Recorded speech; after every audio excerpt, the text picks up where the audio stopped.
موضوع الدرس التهديدات للكفار والمشركين،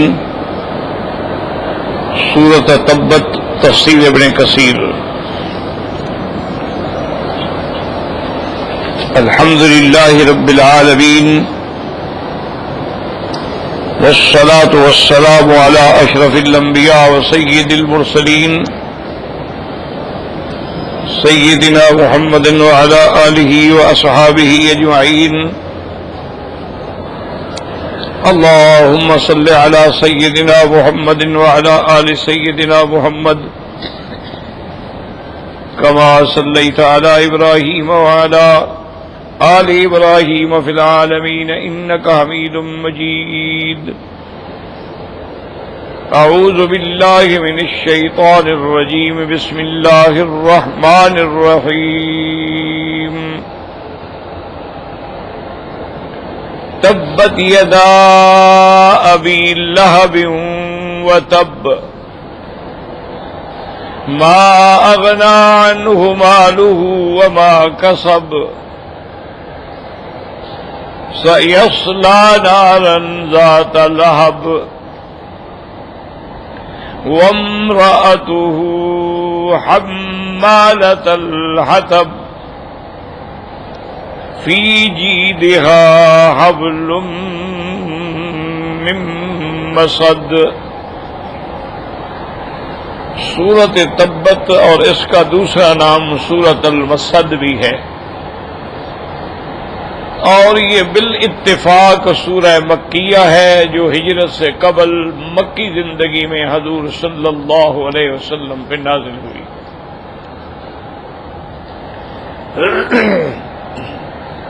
اس کے اسباب نزول کے بارے میں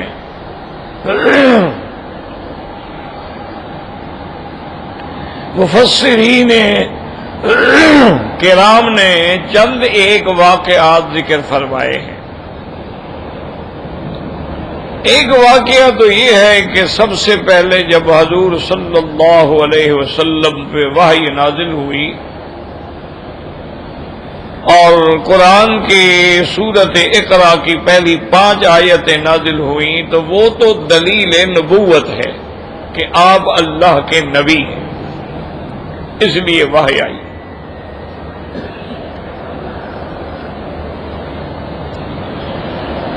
اور اس کے بعد پھر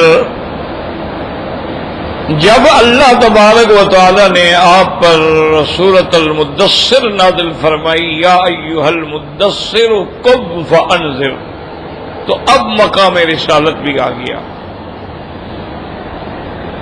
چونکہ اللہ کے رسول جو ہیں ان کی وظائف رسالت میں ہے کہ وہ رسلا مبشرین و منذرین، ایمان والوں کو وہ خوشخبری دیتے ہیں اور کافروں کو اللہ کے عذاب سے ڈرانے والے ہوتے ہیں۔ اسی لیے اللہ نے قرآن میں فرمایا ہے وَإِن مِّنْ أُمَّةٍ إِلَّا لَهَا نَذِيرٌ، کوئی امت ایسی نہیں گزری جس میں ہم نے ڈرانے والا پیغمبر نہ بھیجا ہو۔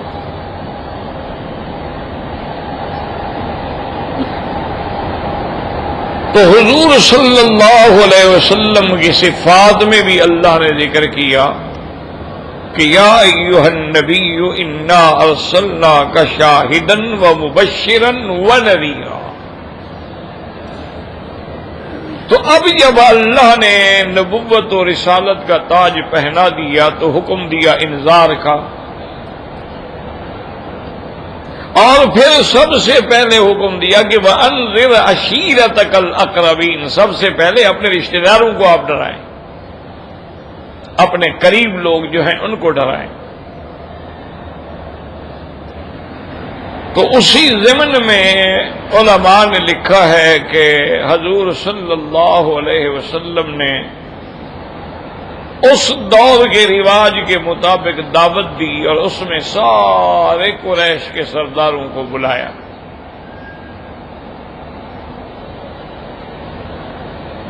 کھانے کے بعد حضور صلی اللہ علیہ وسلم نے ان کو فرمایا کہ انی نذیر لکم من بین یدی عذاب شدید، میں اللہ کے عذاب سے تم کو ڈراتا ہوں اور تمہیں دعوت دیتا ہوں قولوا لا الہ الا اللہ تفلحوا، تم اللہ کی توحید کا اقرار کرو تو کامیاب ہو جاؤ۔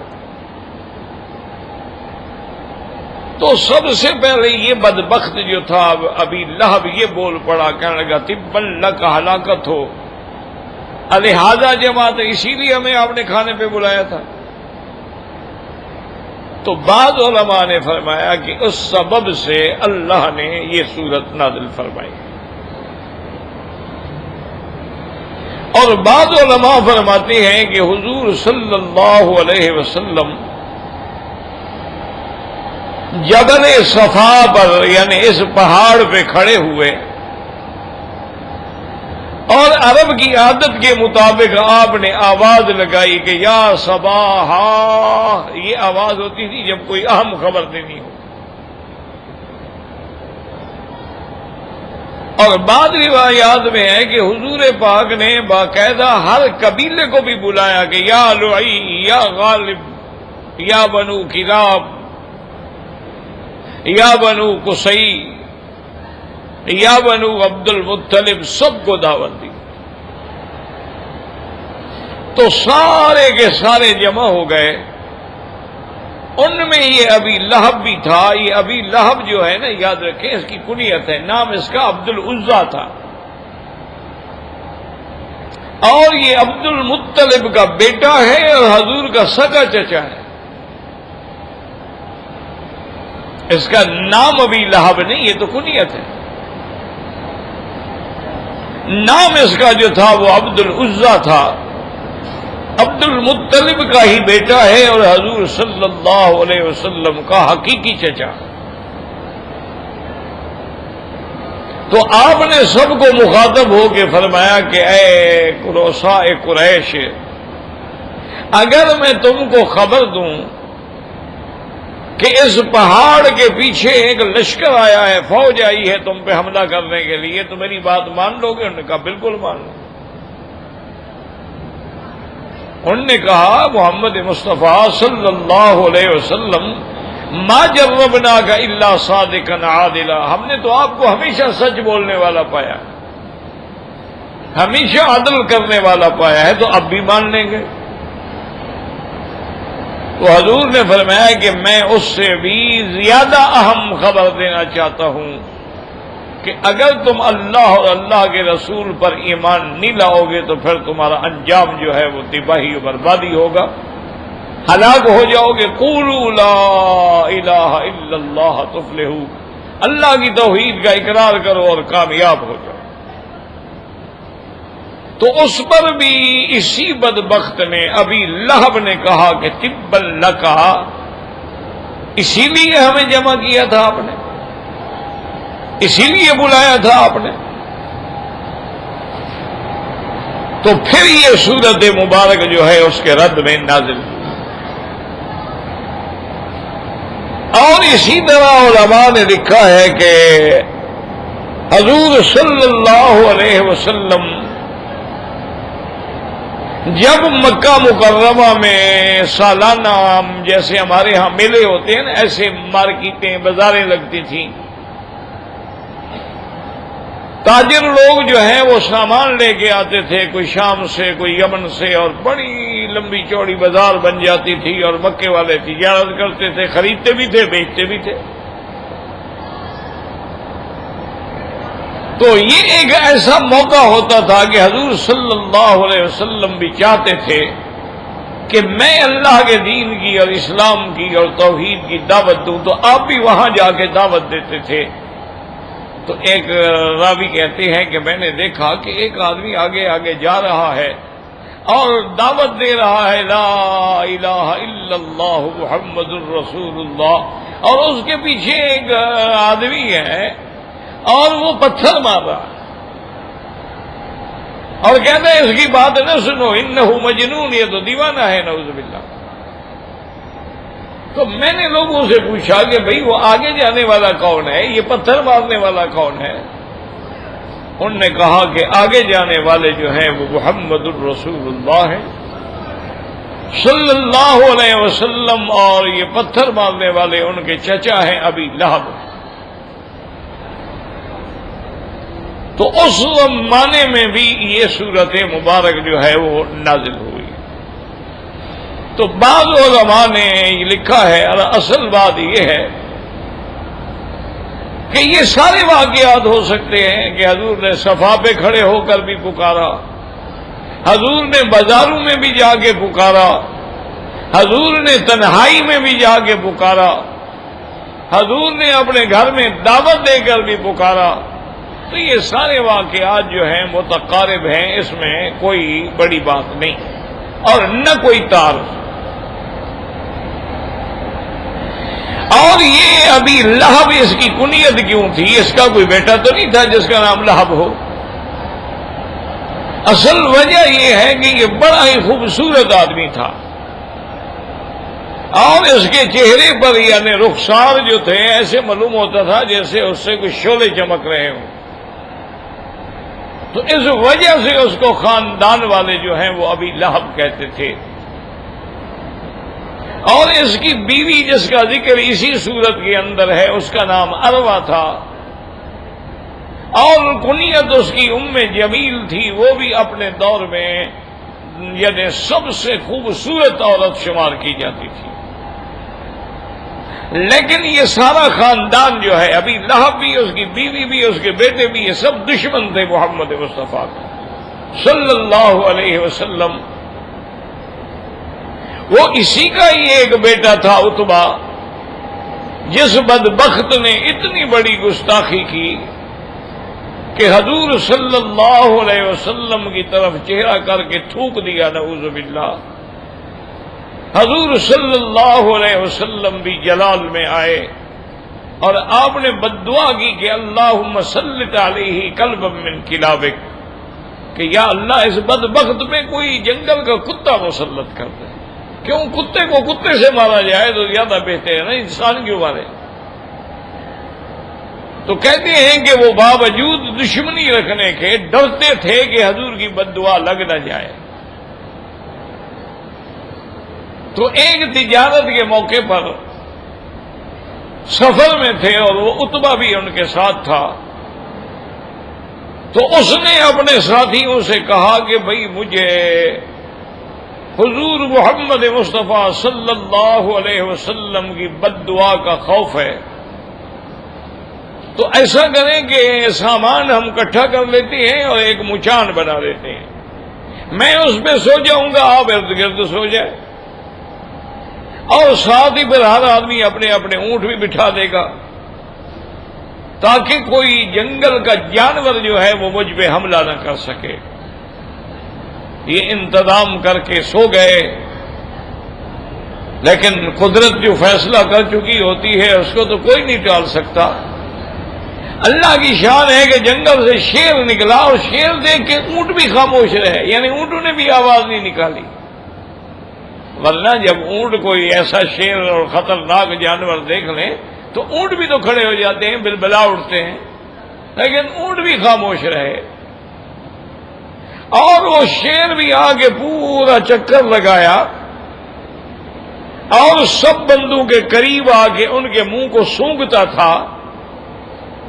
تو اسے احساس ہوا کہ بھی ان میں وہ دشمن مصطفیٰ نہیں ہے.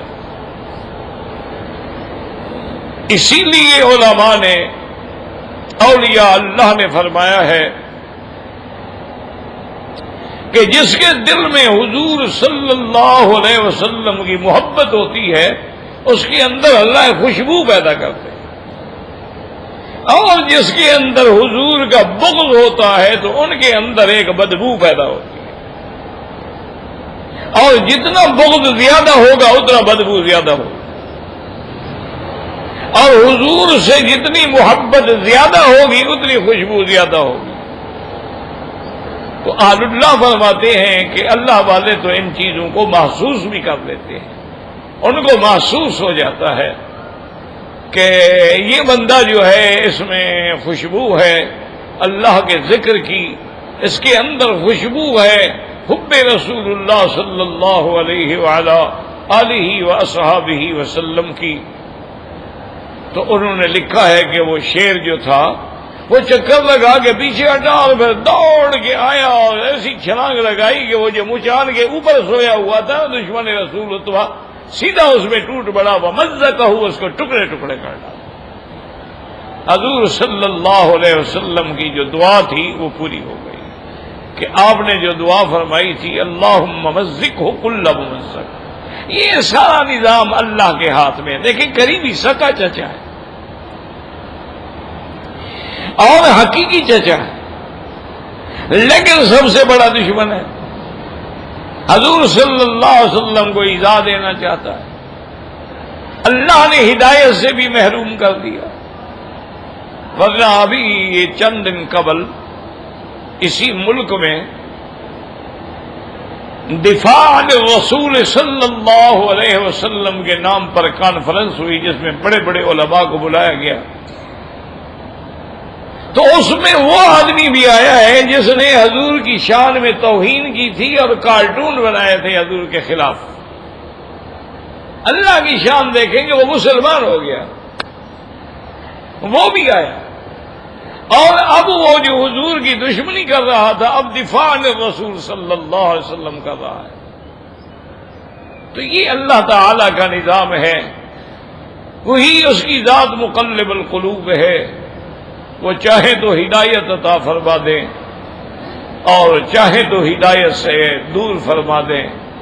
دیکھیں یعنی یہ قریبی چچا ابی طالب چچا بھی ہے، محسن بھی ہے۔ ابی لہب تو جو دشمن ہے، لیکن ابی طالب جو ہے وہ تو حضور صلی اللہ علیہ وسلم کا محسن بھی ہے، لیکن اس کو بھی اللہ کی قدرت ہے کہ اسلام کی دولت نصیب نہ ہوئی۔ تو اس لیے علماء نے فرمایا ہے کہ یہ سورت مبارک جو ہے اسی دشمن کی جواب میں اللہ تبارک و تعالی نے نازل کی ہے، اور یہ میرے اللہ کا وعدہ ہے۔ اللہ نے خود قرآن میں فرما دیا ہے کہ میرا محبوب انا کفیناک من المستہزئین، آپ سے جو استہزاء کریں گے، آپ سے جو دشمنی کریں گے، آپ پر جو الزام لگائیں گے، آپ پر جو عیب لگائیں گے، ان کا جواب میں خود دوں گا، اس کا دفاع میں خود کروں گا اپنے نبی صلی اللہ علیہ وسلم کی ذات کے لیے۔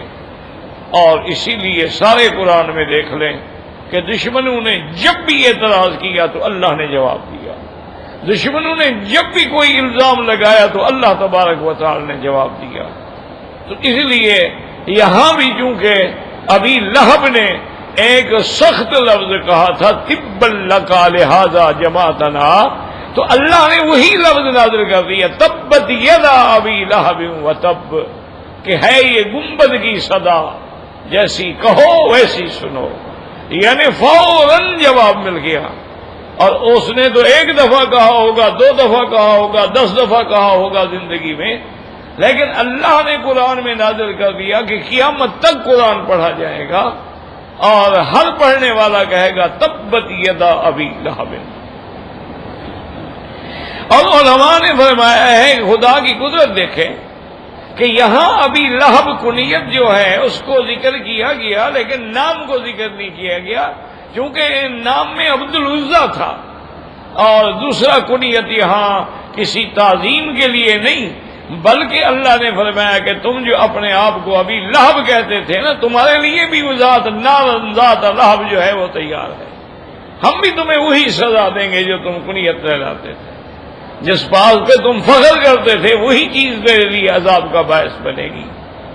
تو اسی طرح آپ کی شان میں اللہ تعالی نے یہ صورت اتاری اور دشمنوں کے جواب میں یہ صورت اتاری، اور آپ اس کی بیوی جو تھی ام جمیل یعنی اروا، وہ بھی دشمنی کی انتہا پہ تھی، اور وہ بھی ایسی بدبخت تھی کہ اس کے گلے میں ایک بڑا قیمتی موتیوں کا ہار ہوتا تھا، اور وہ عورتوں کو کہتی تھی کہ میں یہ ہار جو ہے اس کو بیچ کر میں حضور کی دشمنی پہ خرچ کروں گی۔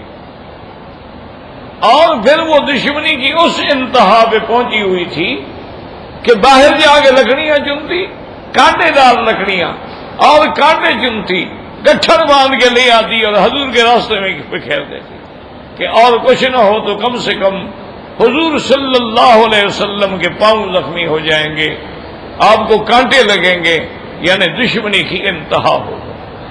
پھر اللہ تبارک و تعالی نے بھی ان دونوں ظالم میاں بیوی کو ایسی سزا دی کہ اللہ کی شان یہ ہے کہ جو دولت سے کھیلتا تھا وہ غربت کا شکار ہو گیا، مال سے تنگ آ گیا، اور اس کے بعد اللہ نے اس پہ ایک ایسی بیماری مسلط کی جس کو عربی میں عدسہ کہتے ہیں، یعنی طاعون کی بیماری۔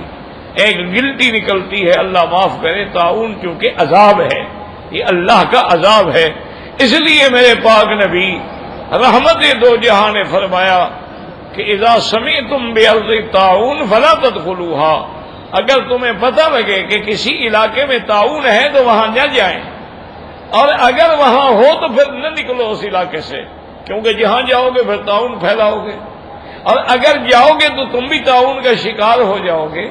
تو طاعون ایک ایسی متعدی مرض ہے کہ جو بھی قریب رہے گا اس کو بھی لگ جاتا ہے۔ تو ابھی لہب کو طاعون نے پکڑا تو اب عالم یہ ہو گیا کہ اکیلا ایک کمرے میں پڑا رہتا تھا، کوئی قریب ہی نہیں جاتا تھا، کون جائے قریب اتنی بڑی بیماری میں، حتیٰ کہ اسی حالت میں وہ بدبخت مر گیا اور 3 دن تک لاش پڑی رہی اس کی، اپنا خاندان وہ کہے ہم اس کی لاش اٹھائیں، ہم بیمار ہو جائیں، سارے محلے میں بدبو پھیل گئی۔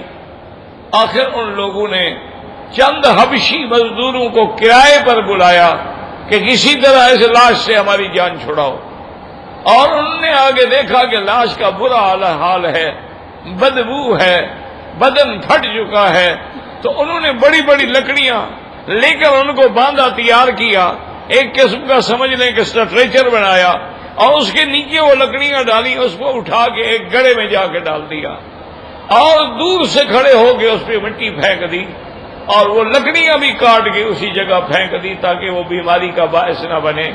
تو اس بری موت کے ساتھ مرا۔ تو اللہ نے جو خبر دی تھی وہ سچی ہو گئی، تبت یدا ابی لہب وتب۔ اور اس کی بیوی جو تھی، اب اس کا یہ عالم تھا کہ گٹھڑیاں، بڑی بڑی گٹھڑیاں لکڑی کی لے آتی تھی۔ بعد میں کہا کہ پہلے تو عداوت میں اور بعد میں غربت میں یہ عالم ہو گیا کہ اب اس کے پاس کچھ بھی نہیں تھا، وہ ہار شار بھی گئے اور دولت شہرت بھی گئی اور ہر چیز ختم ہو گئی۔ تو ایک دن وہ لکڑیاں لے کے آئی تھی۔ تو یہ عام طور پہ آپ نے دیکھا ہوگا ہمارے دیہاتوں میں اب بھی یہ قاعدہ ہوتا ہے کہ گٹھڑا سر پہ رکھ لیتے ہیں اور جو رسی بچ جاتی ہے نا اس کو کندھے پہ ڈال لیتے ہیں، ایسے گھما کے کندھے پہ ڈال لیتے ہیں۔ تو اس نے بھی وہ رسی جو تھی ایسے ڈالی ہوئی تھی، ایک چٹان پہ آگے بیٹھی سانس لینے کے لیے۔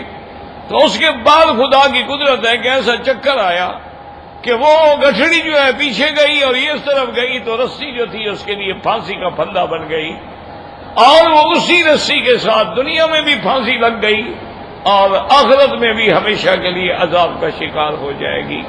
تو اس صورت مبارکہ میں اللہ تبارک و تعالی نے حضور کے دشمن اور ان کے انجام سے خبردار کیا ہے کہ خبردار کبھی انبیاء کی دشمنی نہ کرنا، کبھی انبیاء کی شان میں کوتاہی نہ کرنا۔ ان الذین یؤذون اللہ ورسولہ لعنهم اللہ فی الدنیا والآخرہ وأعد لهم عذابا مہینا۔ جو اللہ کے رسول کو ایذا دیتے ہیں، اللہ پاک نے فرمایا کہ ان پہ اللہ کی بھی لعنت ہے دنیا اور آخرت میں، اور آخرت میں ان کے لیے بڑا دردناک اور اہانت والا عذاب اللہ نے تیار کر رکھا ہے۔ تو یہ سورت جو ہے سورت تبت بھی کہلاتی ہے اور سورت مسد بھی کہلاتی ہے۔ اب یاد رکھیں کہ تبت کا کیا معنی ہے۔ تبت یدا ابی لہب وتب۔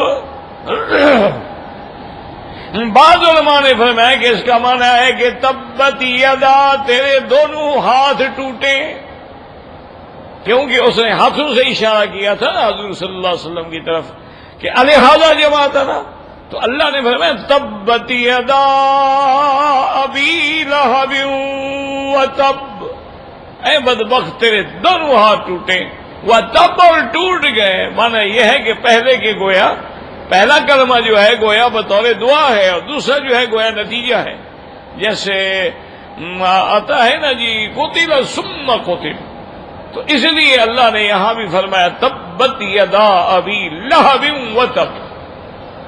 اور بعض علماء فرماتے ہیں کہ تباب جو ہے لفظ تبا تباب اس کا معنی ہی ہلاک ہوتا ہے کہ ہلاک ہو تو، اور ہلاک ہو گیا. تو تبت کا معنی جو ہے ہلاک ہے، اس لیے وما دعاء الکافرین الا فی تباب.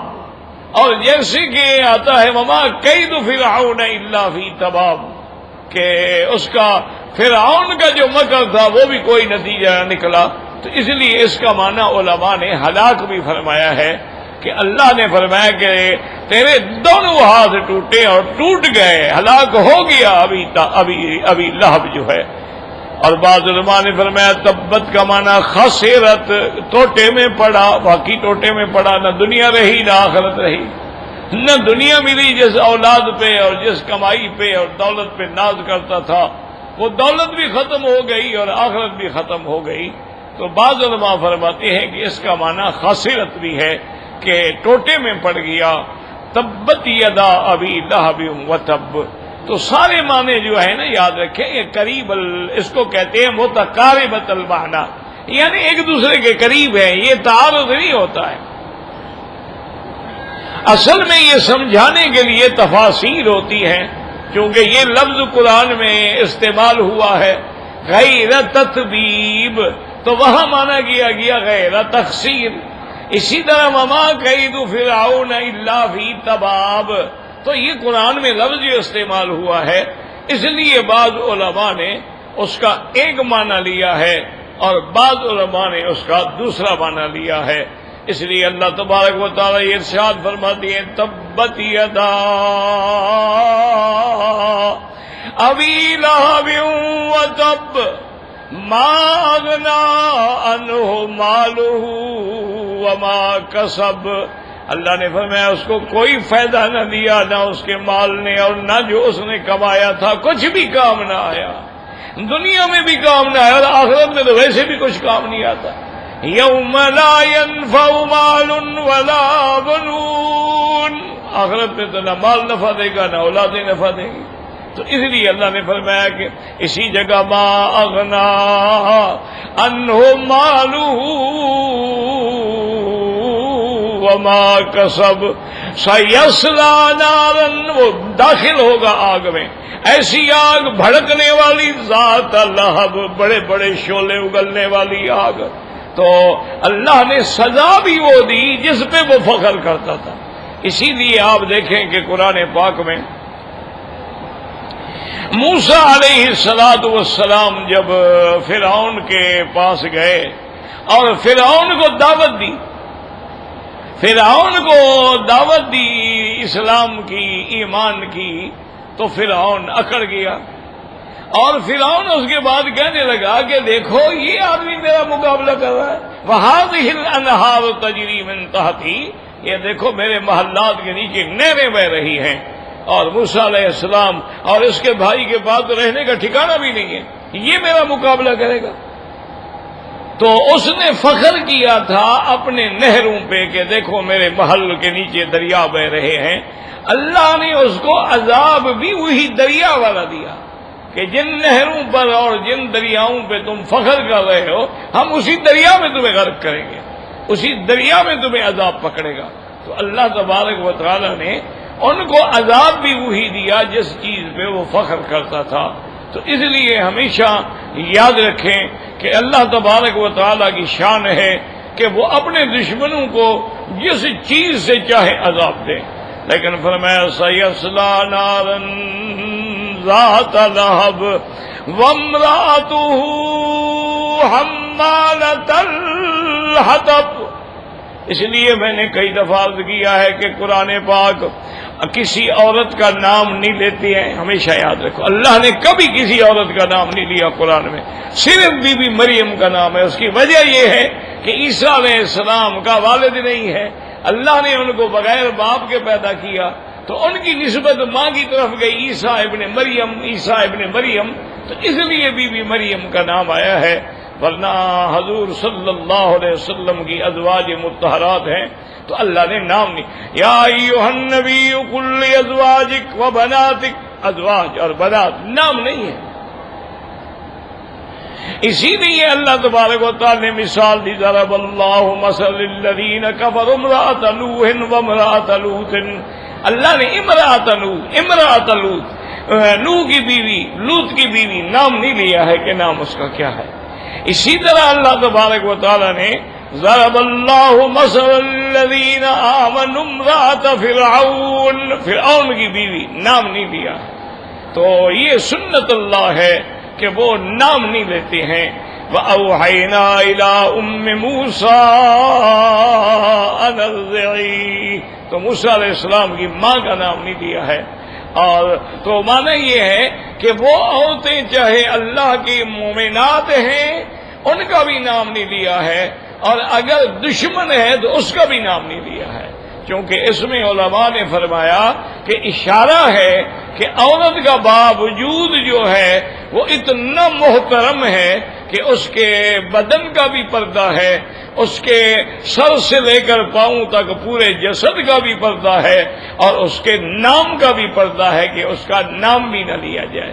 اسی لیے آپ دیکھیں یہاں اب بھی عرب میں تو یہ نام نہیں لیں گے، یا بنت فلان یا ام فلان یا کنیت سے پکاریں گے، لیکن نام نہیں لیتے ہیں. جو محدثین نے نام لیے ہیں وہ روایت کی مجبوری ہے تاکہ ہمیں پتہ لگے کہ یہ حدیث کس نے روایت کی ہے. کیونکہ ورنہ تو نعوذ باللہ نام نہ ہو تو مجہولہ ہو جائے گی. اگر راوی مجہولہ ہو تو پھر کیسے فیصلہ کریں گے کہ کس نے روایت کی ہے. اس لیے محدثین نے نام لیے ہیں کہ ان عائشہ رضی اللہ تعالی عنہا قالت یا ان ام سلمہ رضی اللہ تعالی عنہا قالت. تو وہاں وہ مجبوری ہے کہ اسناد کے اندر نام کی وضاحت ضروری ہوتی ہے. تو اس لیے اللہ نے حالانکہ دشمن کی بیوی تھی لیکن یہاں بھی نام نہیں لیا. فرمایا وامرأتہ حمالۃ الحطب. اور بعض علماء نے کہا تبت یدا ابی لہب وتب. یاد رکھو کہ لفظ ید کا ہوتا ہے اور مراد سارا بدن ہوتا ہے. جیسے اللہ فرماتی ہیں بما کسب ما قدمت یدا کا، جو تیرے ہاتھوں نے کما کے آگے بھیجا ہے اسی کے مطابق تمہیں جزا ملے گی. چونکہ اکثر کام ورنہ صرف یہ نہیں ہوتا کہ ہاتھ ٹوٹیں گے باقی سزا نہیں ملے گی، ملے گی، لیکن کبھی جز کا ذکر کر کے کل مراد لیا جاتا ہے. جیسے اللہ فرماتے ہیں فَوَلِّ وَجْهَكَ شَطْرَ الْمَسْجِدِ الْحَرَامِ، میرے محبوب اپنا رخ جو ہے اب مسجد الحرام کی طرف پھیر لیں. تو مانا یہ نہیں کہ صرف رخ پھیر لیں، سارا بدن پھیریں گے، لیکن جو ذکر کیا گیا اور مراد اس سے کل لی گئی ہے. تو اس لیے یہاں بھی علماء نے فرمایا کہ تبت یدا ابی لہب وتب. اور بعض علماء فرماتی ہیں تبت یدا ابی لہب یعنی دنیا میں، وتب آخرت میں یعنی دونوں برباد ہو گئی. انہوں نے کہا کہ دونوں ہاتھوں سے مراد یہ ہے کہ دنیا بھی برباد اور آخرت بھی برباد ہو گئی ہے. وامرأتہ حمالۃ الحطب، وہ لکڑی اٹھانے والی، اتنے بڑے سردار کی بیوی ہو کے لکڑیاں اٹھاتی ہے اور مونج کی رسی سے لکڑیاں باندھ کے وہ رسی گلے میں رکھتی ہے. اس لیے فرمایا وامرأتہ حمالۃ الحطب فی جیدہا، گردن جس پر وہ ناز کرتی تھی کہ میں نے ہار پہنا ہوا ہے قیمتی. اللہ نے فرمایا اسی گردن میں تمہیں اسی رسی سے موت دیں گے جس چیز پہ تم فخر کر رہی ہے. فی جیدہا حبل من مسد. تو مسد سے مراد یہ ہے جسے ہم کہتے ہیں کہ مونج کوٹ کے رسی بنائی جاتی ہے اس کو کہتے ہیں مسد. تو اللہ تبارک و تعالی نے ان کو دنیا میں بھی سزا دی اور آخرت کی سزا تو ہے ہی ہے نا، وہ تو یقینی ہے، اس میں تو کوئی شبہ ہی نہیں ہے، وہ تو ملنی ہر کافر کو. کیونکہ جو آدمی شرک پہ مر گیا، کفر پہ مر گیا، وہ تو گویا کہ مرنے کے فوراً بعد عذاب میں داخل ہو گیا. پہلے عذاب برزخ ہوگا اور اس کے بعد عذاب حشر ہوگا. تو یہ سورت جو ہے یہ میرے آقا صلی اللہ علیہ وسلم کے دشمنوں کے رد میں آئی. قال البخاری رحمہ اللہ تعالی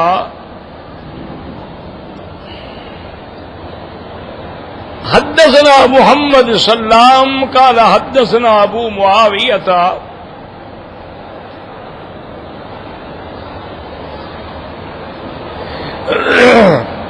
قال حدثنا الأعمش عن ابن مرة عن سعيد بن جبير عن ابن عباس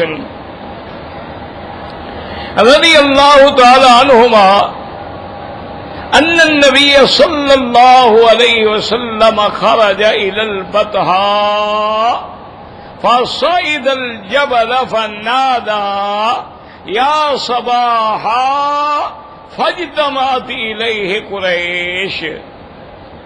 اس روایت میں حضرت ابن عباس رضی اللہ تعالی عنہ فرماتی ہیں کہ حضور بطحا کی طرف نکلے اور وہاں کسی پہاڑ پہ کھڑے ہو گئے. بعض روایات میں ہے کہ جبل صفا پہ کھڑے ہوئے. اور علماء نے فرمایا ہے کہ یہ بھی ممکن ہے کہ وہاں کھڑے ہو کر بھی دعوت دی ہو اور یہاں کھڑے ہو کر بھی دعوت دی ہو، چونکہ توحید کی دعوت تو آپ ہر جگہ دیتے تھے، جیسے مینا میں بھی جا کے دعوت دیتے، حج کے موقع پر عرفات میں بھی جا کے دعوت دیتے تھے، خفیہ طریقے سے بھی دعوت دیتے تھے. اس لیے بیعت العقبہ جو ہے مدینہ منورہ والوں نے حج کے موقع پر 7 آدمیوں نے بیعت کی، پھر اگلے سال حج میں 70 ہو گئے. اور حضور پاک نے وہاں آواز دی بلند آواز سے یا صباحا فاجتمعت الیہ قریش. سب قریش جو تھے وہ اکٹھے ہو گئے. فقال ارأيتم ان حدثتكم ان العدو مصبحكم او ممسيكم وكنتم تصدقوني قالوا نعم.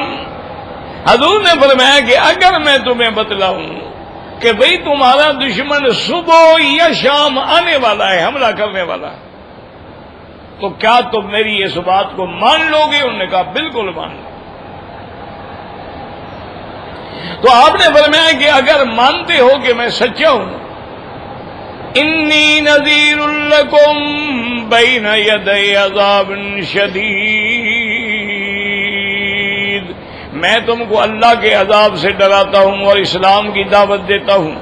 فقال ابو لہب الہذا جمعتنا تبا لکا. تو ابھی لہب کہنے لگا اچھا اسی لیے ہمیں بلایا تھا، ہم سارے بھاگ کے آ گئے اور بات یہی تھی. نعوذ باللہ آپ کے ہاتھ ٹوٹے، آپ کو ہلاکت ہو. فانزل اللہ تعالی تبت یدا ابی لہب وتب الى آخرها. وفی روایت فقام ينفض یدہ ویقول تب لک سائر اليوم لہذا جمعتنا. کہتے ہیں کہ ایک روایت میں یہ بھی آیا ہے کہ ابو لہب جو اٹھا تو اپنے ہاتھوں کو بھی جھاڑ رہا تھا اور کہہ رہا تھا کہ اچھا ہلاکت ہو آپ کے لیے، اسی لیے ہمیں آپ نے بلایا تھا. فأنزل اللہ عز وجل تبت یدا ابی لہب وتب. اب مفسر فرماتے ہیں کہ الاول دعاء علیہ والثانی خبر عنہ. پہلا جملہ جو ہے اس پر گویا کہ دعا ہے تو ہاتھ ٹوٹے تیرے، اور دوسرا خبر ہے کہ ٹوٹ گئے. فابو لہب ھذا هو احد اعمام رسول اللہ صلی اللہ علیہ وسلم. مفسر فرماتی ہے کہ یہ ابو لہب جو ہے حضور کے چاچا ہے، حضور کے خاندان میں سے ہے. وہ اسمہ عبد العزیٰ ابن عبد المطلب، اس کا نام جو ہے عبد العزیٰ ہے اور یہ عبد المطلب کا بیٹا ہے. وکنیتہ ابو عتبہ، اس کی کنیت جو ہے ابو عتبہ ہے. وانما سمی ابا لہب لاشراق وجہہ، اس کو ابا لہب اس لیے کہتے تھے کہ اس کا چہرہ جو ہے وہ چمکتا تھا.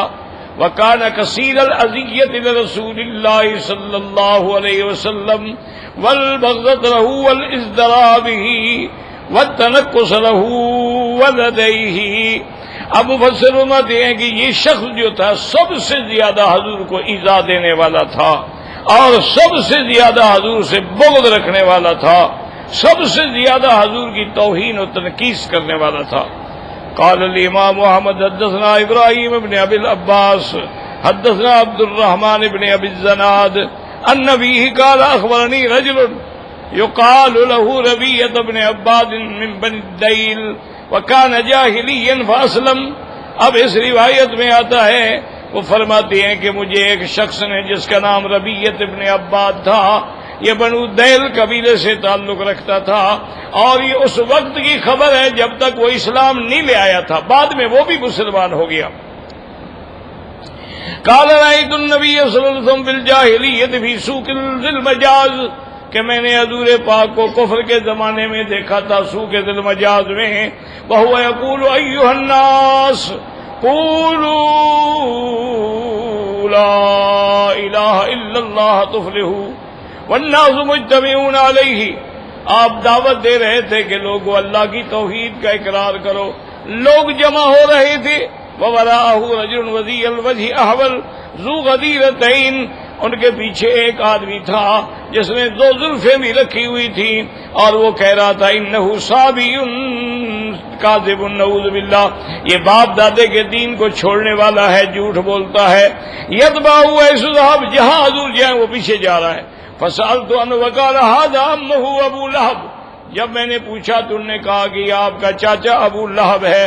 ثم رواه عن شريح عن ابن ابي الزناد عن النبي وذكره قال ابو الزناد قلت ربيعة كنت صغيرا قال لا والله اني يومئذ لا اكل اني اظفر القربتا، کہ میں نے پوچھا کہ اس وقت تم چھوٹے تھے؟ انہوں نے کہا نہیں میں جوان آدمی تھا، میں سب سمجھتا تھا، اور میں تو پوری مشکیزہ بھی اٹھا لیتا تھا، یہ نہیں ہے کہ میں بچہ تھا۔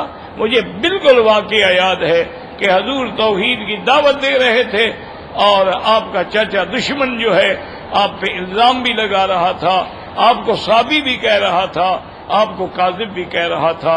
تو بعض علماء نے سورت تبت کے نزول کا سبب یہ بھی لکھا ہے، واللہ عالم۔ اصل میں اوپر چونکہ کام ہو رہا ہے نا جی، تو وہ آواز کا اثر ہوتا ہے نا، پھر بندہ بول نہیں سکتا ہے، مجبوری ہو جاتی ہے۔ الحمدللہ، انا للہ و انا الیہ راجعون۔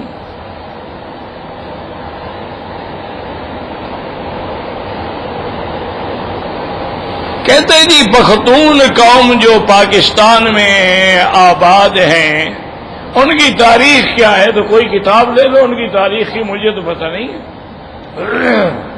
کتابیں ملتی ہیں تو آپ جو ہے کوئی کتاب ایسی لے لیں جس میں پختون قوم کی تاریخ ہو، آپ کو مل جائے گی انشاءاللہ۔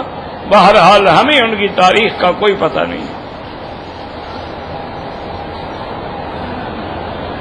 میرا بھائی شہید کے لیے یہ ہے کہ جو اللہ کے راستے میں لڑتے ہوئے شہید ہو جائے، یا وہ شہید ہوتا ہے من قتل دون مالہ و عرضہ، کہ اپنے گھر کی حفاظت کرنے میں مارا گیا، اپنی عزت بچانے میں مارا گیا، تو وہ بھی شہید ہوتا ہے۔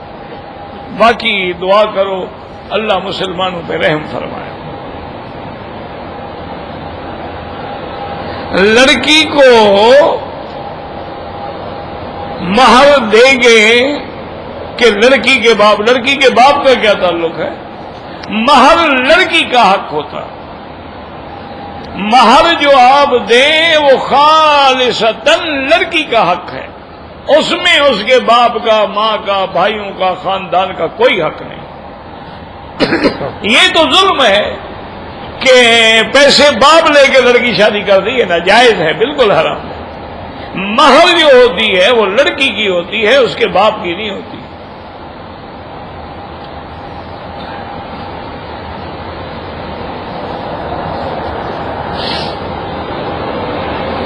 کہتے ہیں جی کہ نماز جنازہ میں ہم امام کی آخری رکعت میں شریک ہوئے، ٹھیک ہے، آپ بھی دعا پڑھنی شروع کر دیں جنازے کی، اور جب امام سلام پھیر لے تو آپ کی 2 تکبیریں چھوٹ گئی، تو جلدی سے اللہ اکبر السلام علیکم السلام علیکم سلام پھیر لیں۔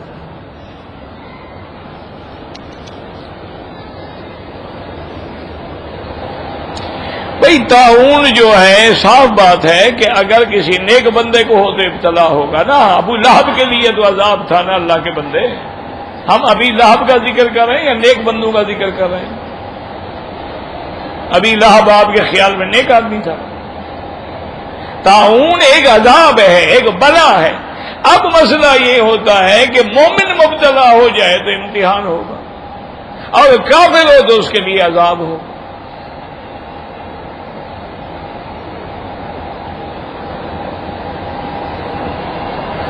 صحابہ کرام بالکل واقع آتا ہے کہ حضرت ابو عبیدہ بن الجراح لشکر کے ساتھ ایک علاقے میں تھے اور طاعون پھیلا، حضرت عمر آ رہے تھے، ان کو اطلاع دی گئی کہ ہمیں جانا چاہیے یا نہیں جانا چاہیے۔ تو بعض صحابہ نے کہا کہ ہمیں جانا چاہیے، جو اللہ کی تقدیر ہے ہو جائے گا، اور بعض نے کہا کہ ہمیں نہیں جانا چاہیے، جب ہمیں پتہ ہے کہ وہاں ایک عذاب ہے، طاعون ہے، وہ بلا ہے، تو لا تلقوا بأیدیکم الی التہلکہ، اپنے آپ کو ہلاکت میں نہ ڈالیں۔ حضرت عمر سوچتے رہے اور اس کے بعد فرمایا کہ ہم نہیں داخل ہوں گے، فوجوں کو حکم دے دیا ابھی واپس جانا ہے۔ تو کچھ صحابہ حضرت عمر کے پاس بھی آئے کہ تفروا عن قدر اللہ، اللہ کی تقدیر سے بھاگ رہے ہو؟ آپ نے فرمایا نفر من قدر اللہ الی قدر اللہ، جہاں جا رہے ہیں وہاں بھی تو اللہ کی تقدیر موجود ہے نا۔ تو تھوڑی دیر کے بعد ایک صحابی آئے، انہوں نے آگے حدیث سنائی کہ میں نے خود حضور سے سنا، حضور نے فرمایا کہ اذا سمعتم بأرض الطاعون فلا تدخلوها، اگر تم سنو کہ کسی جگہ طاعون ہے تو مت داخل ہوں، اور اگر اسی علاقے میں تم ہو تو فلا تخرجوا منها۔ اس میں حکمت تھی کہ باہر والے اندر نہ آئیں تاکہ وبا کا شکار نہ ہوں، اور اندر والے جو ہے باہر نہ جائیں تاکہ وبا پھیلاتے نہ جائیں، اور دوسرا یہ ہے کہ وہاں اندر والے جب مر جائیں گے تو کون جنازہ پڑے گا اگر سب بھاگ جائیں گے تو۔ اس لیے ہر چیز میں حکمت ہوتی ہے۔ باقی ہمیشہ یاد رکھیں کہ جتنے عذاب نازل ہوتے ہیں، اسی لیے بی بی عائشہ نے پوچھا تھا حضور صلی اللہ علیہ وسلم سے کہ یا رسول اللہ انہلک وفینا الصالحون، ہم لوگ ہلاک ہوں گے اور ہم میں اچھے لوگ بھی تو ہوں گے، اللہ والے بھی تو ہوں گے، مومن بھی تو ہوں گے؟ آپ نے فرمایا ہاں، جب اللہ کا عذاب آتا ہے تو سب پس جائیں گے، پھر جب قیامت ہوگی تو ہر آدمی اپنے عمل پہ کھڑا ہوگا۔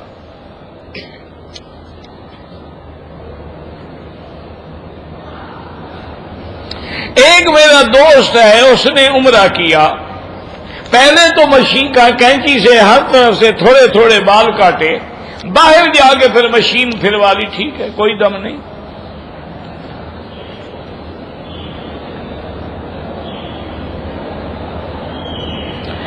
اگر عمرے میں، طواف میں یا صفا کے دوران نماز کا وقت ہو جائے، پہلے نماز پڑھو، نماز پڑھ کے اپنے طواف اور صفا کو پورا کرو، فارغ ہونے کے بعد پھر طواف کی 2 رکعت پڑھو، پھر جو سنتیں باقی ہیں وہ ادا کرو۔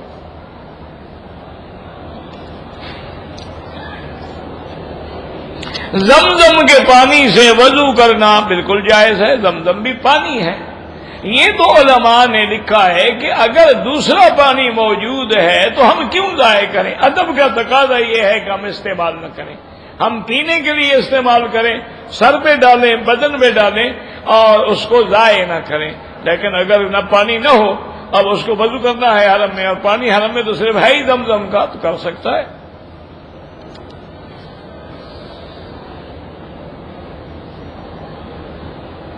ہم آئے ہیں نوکری کرنے کے لیے اور احرام باندھ کے نہیں آئے مکے میں، تو امام ابو حنیفہ رحمت اللہ علیہ کے نزدیک تو تم عمرہ بھی کرو اور ایک بکری دم بھی ادا کرو، اور باقی ائمہ فرماتے ہیں کہ اگر نیت نوکری کی تھی، عمرے کی نیت ہی نہیں تھی اس کی، تو اس پہ دم نہیں پڑے گی۔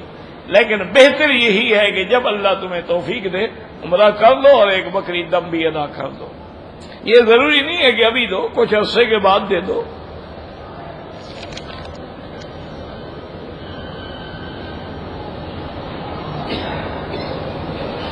بہرحال آپ نے اپنے بھائی کا بچہ پالا ہے، مجبوراً یہاں لانے کے لیے آپ نے اپنا بیٹا لکھوایا ہے، لیکن اس کے نام کے ساتھ باپ کا نام رہے گا ہمیشہ، یاد رکھیں۔ اسی لیے حضور پاک نے حضرت زید کو جب بیٹا بنایا تھا تو زید ابن محمد کہلاتے تھے کہ زید محمد مصطفیٰ کا بیٹا ہے، لیکن اللہ نے قرآن نازل کر دیا ادعوہم لآبائہم هو اقسط عند اللہ، سب کو ان کے باپ کے نام کے ساتھ پکارا جائے۔ تو حضور نے حکم دے دیا کہ آج کے بعد کوئی زید ابن محمد نہ کہے، زید ابن حارثہ کہے، اس کے باپ کا نام نہیں۔ تو لہذا تم نے پالا ہے ٹھیک ہے، لیکن نام اس کے باپ کا ہی رہے گا۔ ابھی مجبوراً آ گئے تو ٹھیک ہے، واپس جا کے ایسی بات نہ کرو۔ کہتے جی کہ کوئی ایسا عمل یا وظیفہ کہ ہم تنگ دستی سے بھی اور گناہوں سے بھی بچ جائیں، سب سے جو اعلیٰ وظیفہ ہے نا وہ استغفار ہے۔ یاد رکھو، استغفار ایک اتنی بڑی نعمت ہے کہ اولاد نہ ہو تو اس کی برکت سے اللہ اولاد دیتے ہیں، مال میں کمی ہو مال بڑھا دیتے ہیں، علاقے میں قحط پڑا ہو اللہ بارشیں عطا فرما دیتے ہیں۔ یہ قرآن کا مسئلہ ہے۔ قل تستغفروا ربکم انہ کان غفارا یرسل السماء علیکم مدرارا ویمددکم باموال وبنین ویجعل لکم جنات ویجعل لکم انہارا۔ تو آپ جو ہے نا جی روزانہ کوشش یہ کریں کہ استغفار پڑھنے کے لیے سب سے افضل وقت جو ہے وہ تہجد کا وقت ہوتا ہے، کیونکہ مومنوں کی صفت یہ ہے کہ وبالاسحار ہم یستغفرون۔ اللہ فرماتا ہے کہ سحر کے وقت میں وہ مجھ سے اپنے گناہوں کی معافی چاہتے ہیں۔ تو جب گناہوں کی معافی مل گئی پھر سب کچھ مل گیا، پھر دنیا بھی مل جاتی ہے، پھر آخرت بھی بن جاتی ہے۔ تو زیادہ سے زیادہ استغفار پڑھیں اور زیادہ سے زیادہ حضور صلی اللہ علیہ وسلم پہ درود شریف پڑھا کریں۔ اور درود افضل وہ ہے جو نماز میں پڑھتے ہو، جس کو درود ابراہیمی کہتے ہیں۔ تو انشاءاللہ ان دو چیزوں سے اللہ تبارک و تعالی ساری مشکلات جو ہیں وہ حل فرما دیں گے۔ واللہ اعلم۔ ربنا تقبل منا انک انت السمیع العلیم وتب علینا انک انت التواب الرحیم۔ اللهم انت ربي لا اله الا انت الاحد الصمد الفرد الذي لم يلد ولم يولد ولم يكن له كفوا احد۔ اللهم انت ربي لا اله الا انت الحنان المنان بديع السماوات والارض يا ذا الجلال والاكرام۔ اللهم سلمنا ولا تسلمنا وامنحنا ولا تمتحنا، اللهم اكرمنا ولا تهنا، اللهم زدنا ولا تنقصنا، اللهم اعطنا ولا تحرمنا، اللهم آثرنا ولا تؤثر علينا، اللهم اجعلنا في زمانك وامانك واحسانك، اللهم فرج هم المهمومين، نفس كرب المكروبين، واقض الدين عن المدينين، واشفنا واشف مرضانا ومرضى المسلمين، واشفنا واشف مرضانا ومرضى المسلمين، واشفنا واشف مرضانا ومرضى المسلمين، اللهم اشفنا واشف مرضانا وارحم موتانا واستجب دعاءنا ولا تخيب رجاءنا برحمتك يا ارحم الراحمين، اللهم اجعل لنا وللمسلمين من كل هم فرجا ومن كل ضيق مخرجا ومن كل بلاء عافيا، وصلى الله تعالى على خير خلقه سيدنا محمد وعلى آله وأصحابه أجمعين۔ اللهم صل على سيدنا محمد وعلى آل سيدنا محمد كما صليت على إبراهيم وعلى آل إبراهيم إنك حميد مجيد۔